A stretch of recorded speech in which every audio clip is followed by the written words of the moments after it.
তাকে প্রথম ওই লোহার পাইপ দিয়ে তাকে বাড়ি মারে মাথায়, তারপরে ধারালো ছুরি দিয়ে তার গলায় ছুরি চালিয়ে তাকে হত্যা করে তাকে সেখানে জিপুর উত্তর সাইডে কাশবন রয়েছে, ওই কাশবনের মধ্যে তাকে ঢেকে ত্রিপল দিয়ে ঢেকে রাখে।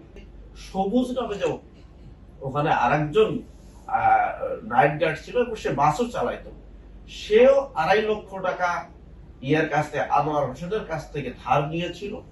ধার নিলে সে ওই সুদ দিতে ইন্টারেস্ট দিতে সেও বলেছে যে 14 লক্ষ টাকা আমি দিয়ে দিয়েছি তাকে, কিন্তু আমার আর এই 2.5 লক্ষ টাকার আর দেনা শেষ হয় না।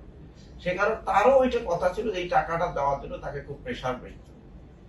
এই সব কারণে তো এই আসাদুল, সবুজ এবং তাদের যে আসাদুলের সাথে যে আপনার সাজ্জাদ, তার একজন ভাগ্নে, তারপরে হচ্ছে শাকিল, কালাম, সকলে মিলে তারা এই হত্যাকাণ্ডটি ঘটায়।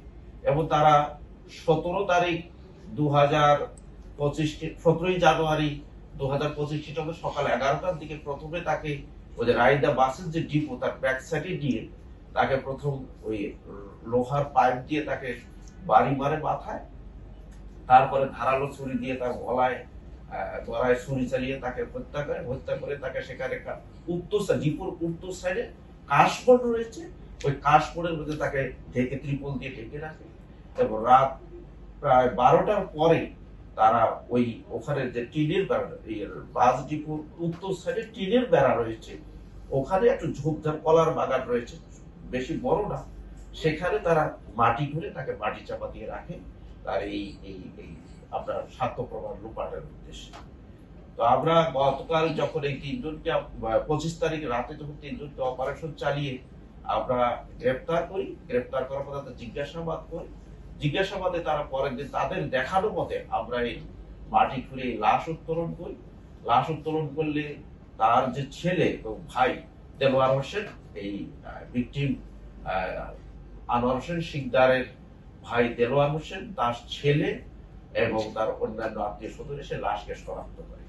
আমরা এই লাশের সুরুথাল করেছি। পরবর্তীতে আমরা এই লাশ ময়না তদন্তের জন্য শহীদ সোহরাওয়ার্দী মেডিকেল কলেজে পাঠিয়ে দিয়েছি। লাশের ময়না তদন্ত হয়তো আজকে হতে পারে। তো আমরা এই হত্যাকাণ্ডে একটি মামলা রুজু হয়েছে, তার স্ত্রী শিউলি আক্তার বাদী হয়ে একটা মামলা রুজু করেছে। তুরাগ থানার মামলা নাম্বার হচ্ছে 32, ধারা হচ্ছে 302, 201, 34 ধারায় মামলাটি রয়ে হচ্ছে 25 মে 2025 খ্রিস্টাব্দ তারিখ। আমরা মনে করি এই হত্যা মামলায় আমাদের কাছে এখন পর্যন্ত যে তথ্য তাতে 5-6 জন জড়িত রয়েছে। আমি 5 জনের নাম বলেছি। একজন হচ্ছে আসাদুল, একজন হচ্ছে সবুজ, একজন হচ্ছে আপনার সাজ্জাদ, একজন শাকিল, একজন হচ্ছে কালাম, আর হচ্ছে আসাদুলের ভাগিন। এই মুহূর্তে আমাদের সাকসেস হচ্ছে যে 3 জন আসামি আমরা গ্রেপ্তার করেছি, তারা প্রত্যেকেই আমাদের কাছে স্বীকার করেছে এবং বিজ্ঞ আদালতে আমরা তাদেরকে পাঠিয়ে দিয়েছি। তারা নিজেদেরকে জড়িত করে দোষ স্বীকার করে বিজ্ঞ আদালতে জবানবন্দি সিআরপিসি 164 ধারায় স্বীকারোক্তিমূলক জবানবন্দি প্রদান করি। আমরা আশা করছি আজকে 164 হয়ে যাবে।